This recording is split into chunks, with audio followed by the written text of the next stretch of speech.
गंगा जमुनवा के निर्मल पनिया, अरे निर्मल पनिया। अरे कहवा पे मछली लुकाई रे ललनवा। अरे कहवा पे मछली लुकाई रे ललनवा। गंगा जमुनवा के निर्मल पनिया, अरे निर्मल पनिया। अरे कहवा पे मछली लुकाई रे ललनवा। अरे कहवा पे मछली लुकाई रे ललनवा। अरे काहे तू लुकालू रे जल की मछलिया, अरे जल की मछलिया। अरे एक दिन यही मछुआरा रे ललनवा। अरे एक दिन यही मछुआरा रे ललनवा। नदिया के बिचवा में जलवा डरई है, अरे जलवा डरई है। लई जई है तोह का फसाई रे ललनवा।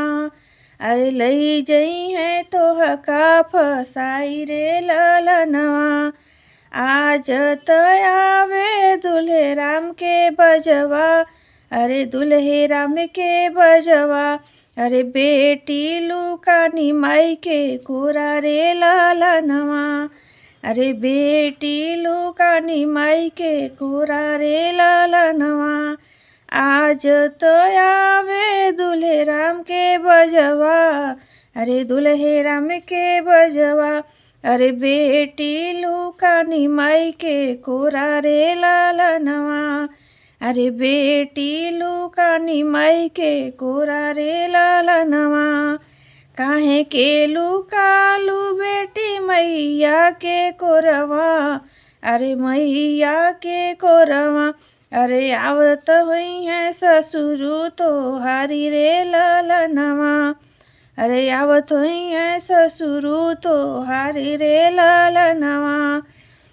बाजत आवे दुल्हे राम के बजवा, अरे दुल्हे राम के बजवा।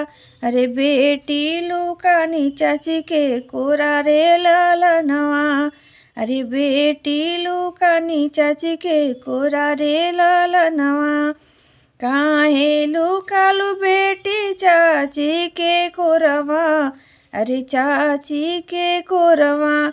अरे आवत हुई है जेठ तोहारी रे ललनवा। अरे आवत हुई है जेठ तोहारी रे ललनवा। बाजत आवे दुल्हे के बजवा, अरे दुल्हे के बजवा। अरे बेटी लुकानी भाभी के कोरा रे ललनवा। अरे बेटी लुकानी भाभी के कोरा रे ललनवा। काहे लुकालू बेटी भाभी के कोरवा, अरे भाभी के कोरवा। अरे आवत हुई है सजना तोहारी रे ललनवा। अरे आवत हुई है सजना तोहारी रे ललनवा। सुबह के से नुरवा से मंगिया भरई हैं, अरे मंगिया भरई हैं।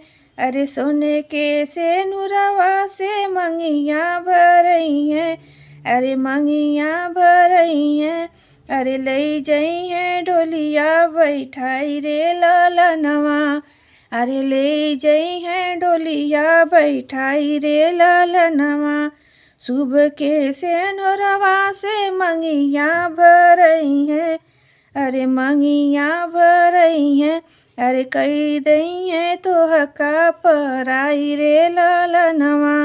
अरे कई दई है तोह का पराई रे ललनवा।